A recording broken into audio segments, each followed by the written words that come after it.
Hello, I'm Emma Hammett from First Aid for Life and onlinefirstaid.com. 1 in 5 men will not survive until they're 65. That is scary.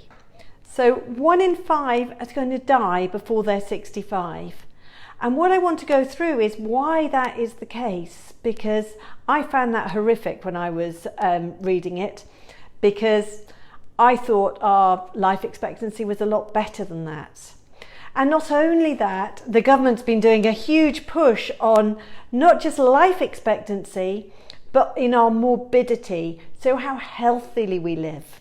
And they've got a brand new, I'm going to be talking about this next week actually, but they've got a whole new plan to improve the health of our living and actually add healthy years onto our lifestyle, which is incredibly important. So why are so many men dying, or why are they not as healthy as women? Well, a few things. One, mental health is an element of it, and the fact that men aren't as quick about seeking help as their female counterparts.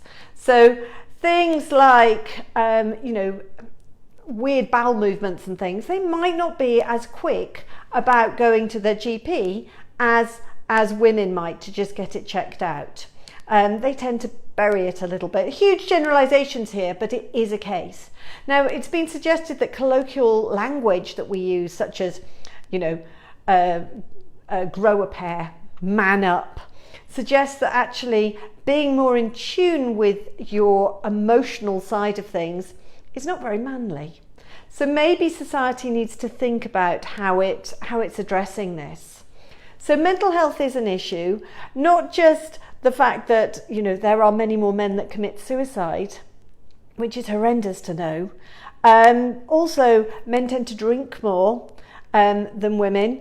So they're not seeking help. They're not talking to people as much. Women are great at chatting at the school gates and finding out, the latest whatever, whereas men bottle it up far more. And this is meaning that their health is suffering. So the other factors, so as well as they're not getting help as quickly as they need to, and they're not as good at talking when they've got anxieties going on, they drink more, they tend to put on weight more than women. So generally across society, there are more obese men than obese women. Sadly, across the whole of society, there are more obese men, women and children than there ever were. And again, this is something that we really do need to address. This generation, the latest generation coming through, are the first generation that are unlikely to live as long as their parents, which is really frightening. More men smoke than women, and generally they don't eat a healthy diet with as many greens and things in as they should do. So all those things contribute to this horrendous statistic. And actually an awful lot of them can be quite easily turned around. So other than the society side and the fact that actually people expect men to bottle things up a bit more, which again we need to change, the other elements really can be helped.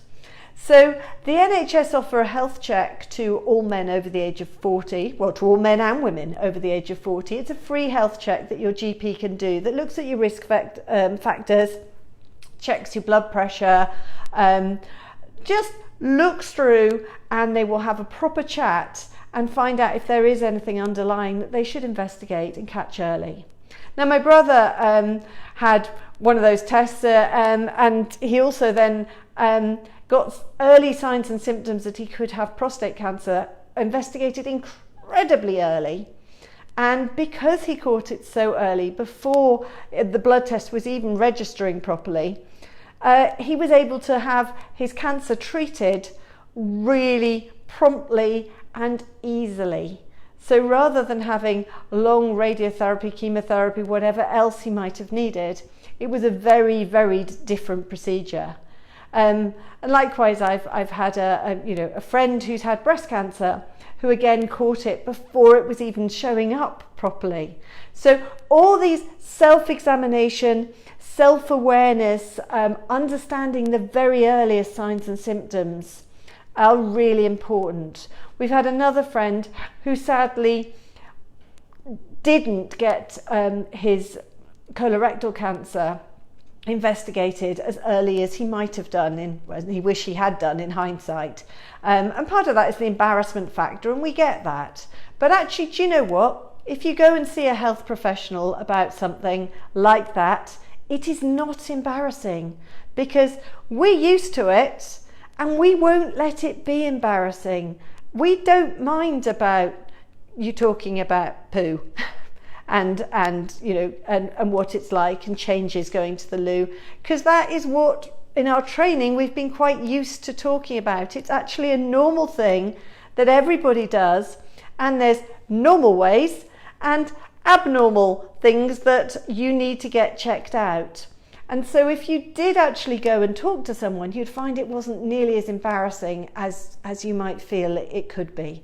So my message is, please help the men in your life to be more in tune with their mental health.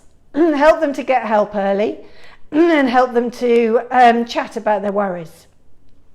Also look at their alcohol consumption, their weight, smoking and diet, and exercise, and combine all those things together to make for a healthier, better well-being. Once these things start kicking into place, I know everyone's heard it, but actually you will feel better. When you physically feel better, you mentally feel better, and actually everything is a better way through. Oh, I've lost my voice. So anyway, that's Emma Hammett from First Aid for Life and onlinefirstaid.com.